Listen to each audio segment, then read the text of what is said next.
가을 끝물 고추를 따며 나는 배우네. 마을길을 지나오는데 밭들이 하나둘씩 비어간다. 하얗게 꽃대를 달고 서있던 메밀밭이 추수를 마치니 박박 머리 깎은 소녀 같다. 가을볕에 빛이 바래고 낡은 가지 사이로 새로 돋는 푸른 줄기들이 자그마한 단호박 열매를 달고 있는 풍경이 참으 놀랍다. 이삭죽기를 해간 양배추밭에는 벗어둔 치마처럼 잎들이 펄럭인다. 커다란 양배추는 간택되어 가고 야구공만한 양배추는 하염없이 밭두렁에 늘어서 있다. 임자를 만나지 못한 배추들이 빼곡히 들어앉은 배추밭은 끝이 아득하기만 하다. 겉잎은 속절없이 야위어가는데 속고갱이에서는 여전히 어린 배춧잎들이 자라난다. 마치 우리네 삶의 내리사랑 같아 애잔하다. 푸르던 잎이 자취를 감춘 콩밭, 나른한 갈색 줄기와 잎 사이에 콩꾸투리들이 훈장처럼 반짝거린다. 빛바랜 갈색 속에는 열매를 생산해낸 식물들의 여유와 풍요로움이 깃들어 있다. 어느 밭에는 베어진 콩가지 뭉텅이가 서로 어깨를 기대고 서서 가을 햇볕을 받고 있다. 뿌리에서 벗어나 한 방울의 수분까지도 대기에 돌려주며 콩꼬투리에서 여물어가는 콩의 모습이 숭고하다. 무는 3분의 1쯤 몸체를 드러난 채 흙에 꽂혀 있다. 무성하던 밭고랑의 잡초는 계절의 기미를 속히 읽어냈는지 이미 그 기세가 수그러졌다. 파르라니 꽃처럼 무청을 이고선 무밭을 지나며 무청 말린 생각에 마음은 벌써 바쁘다.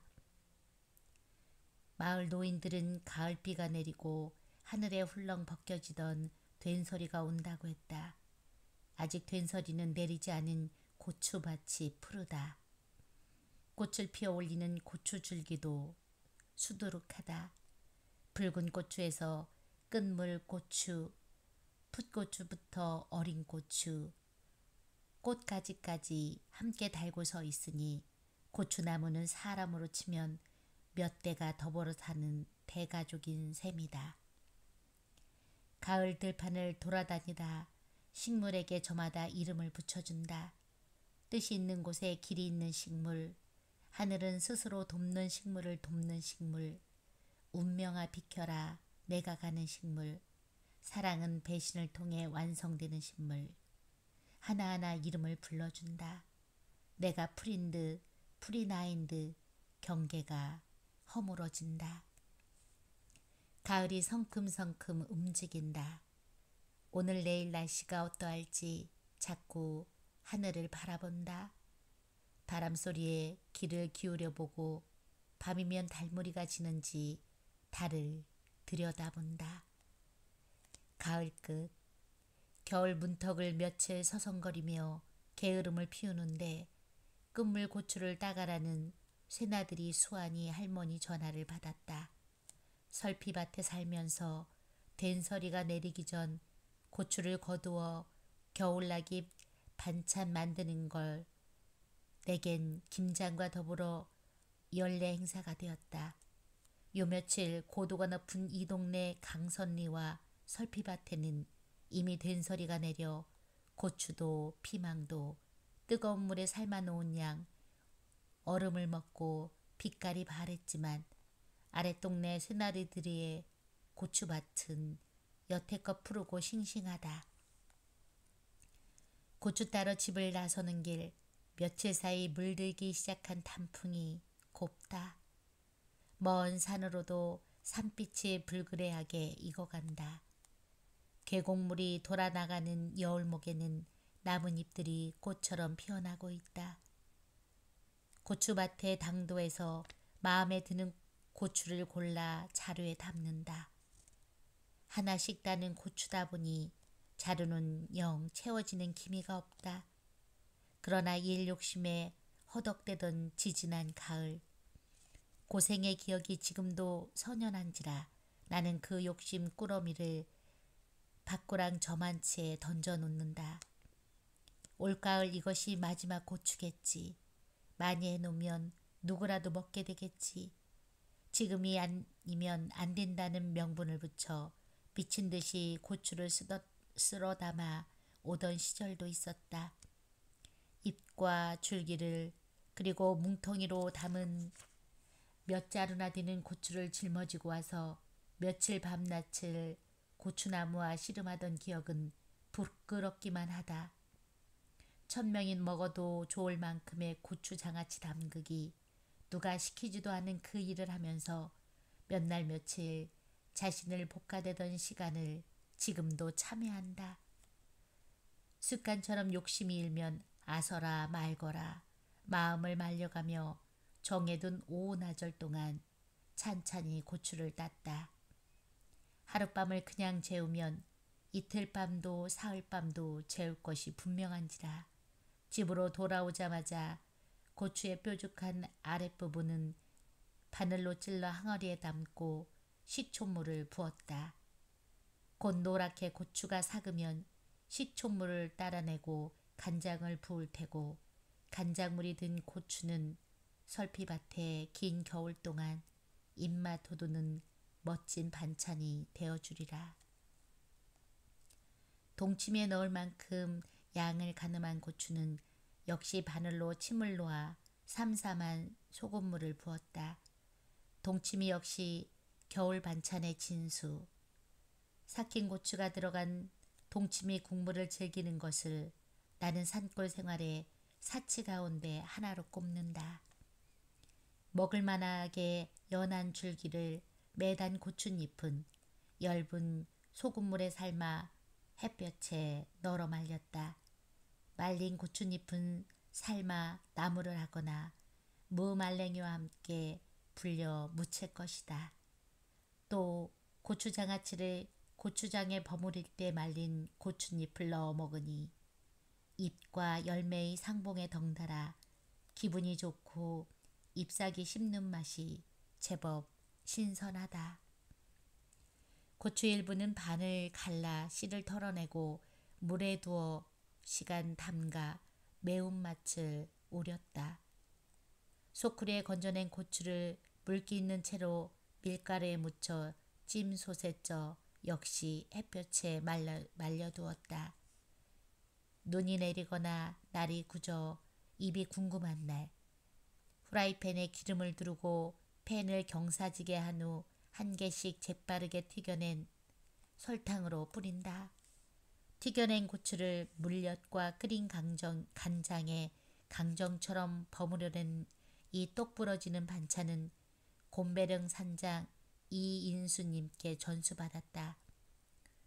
고추 부각 단 한 가지 요리법으로만 음식을 하려니 고추 말리기가 시큰둥하던 참에 고추 강정은 대번에 나를 신바람나게 한다. 고추 강정이란 새로운 요리를 시도해 볼 생각에 올가을 고추 말리는데 정성을 다한다. 겨울 동산에 버려질 것들을 거두어 살림에 유용한 씀씀이를 발견해 나가는 소소한 기쁨에 가슴이 떨린다. 장아찌와 더불어 겨울 문턱 나의 뜰에서는 찬란한 가을 햇볕의 세러머니가 펼쳐진다. 단맛이 듬뿍 든 단단한 김장물을 손가락만하게 하게 썰어 햇볕에 널었다. 말린 무말랭이를 먹으며 오래오래 살아서 이처럼 쪼글쪼글하면서도 쓸모있게 늙어갈 노년을 꿈꾼다. 호박도 동그랗게 잘라 햇볕에 말린다. 더운 물에 불려 볶아 먹거나 급한 된장찌개에 퐁당 넣어 먹으며 겨울엔 귀한 호박에 대한 고마움을 되새겨볼 셈이다. 장날 좌판 아줌마에게 사가지고 온 고구마 순도 삶아 햇볕에 말린다. 삶아서 된장에 주물러 자박한 탕을 끓이거나 묵은지 꽁치조림에 곁들이면 일품 요리가 되겠지. 고구마가 되지 않은 줄기를 이리 유용하고 독특한 맛의 먹거리로 쓸 수 있다니 겨울 살림 재미가 옹골지다. 말려두었던 표고버섯과 묵나물도 햇볕을 쬐어준다. 필요한 만큼 채취하고 채취한 먹거리를 살뜰히 돌보아주는 일을 통해 나는 삶을 만나는 성실함과 사랑을 체득한다. 해여보니 설피밭에서 살아온 지 17년이 되었다. 결코 꿈쩍거릴 것 같지 않은 눈더미 속에서도 어김없이 봄은 찾아왔고 꽃은 피었다. 영원할 것 같은 푸르름도 구름처럼 흘러갔다. 봄인가 하면 여름, 여름인가 하면 어느새 가을, 겨울은 소포처럼 문득 현관문 앞에 당도해 있었다. 계절은 쉼없이 흐르고 또 흘렀다. 계절의 흐름을 어쩔 수 없지만 계절을 사는 나의 삶을 나는 어쩔 수가 있었다. 예습을 해간 수업이 신나고 재미났듯이 공부를 하고 간 사람 시험이 신바람 났듯이 조금만 준비해두어도 설피밭에 겨울나기에는 큰 즐거움이 되는 법. 또한 돌아보니 내 마음의 기쁨 혹은 슬픔도 영원한 것은 없었다. 삶의 희노애락 또한 계절의 순환처럼 끊임없이 흘러가는 듯하다. 설피밭에 살고 나이를 먹으면서 조금씩 삶의 흐름을 타고 논다. 나 역시도 자연의 일부임을 믿어 의심치 않는다. 이 신념은 하루하루 나의 종교이자 신앙이 되어간다. 변화를 받아들이며 준비하고 그 속에서 희망의 메시지를 읽어내는 것, 어느 사이 습관이 되어간다. 요즘 설피밭의 겨울은 전보다 짧아졌다. 터널이 뚫리고 길은 포장되어 데쳐 나가기도 훨씬 쉬워졌다. 그러나 설피밭 17회를 살면서 겨울을 준비하는 일에 나름 재미가 들린 나는 이전에 하던 겨울 준비를 조금이라도 하고 나서야 비로소 제대로 겨울을 사는 기분이다. 하다 보니 어느 사이 놀이가 된 일들을 통해 내가 살림하는 사람임을 실감한다.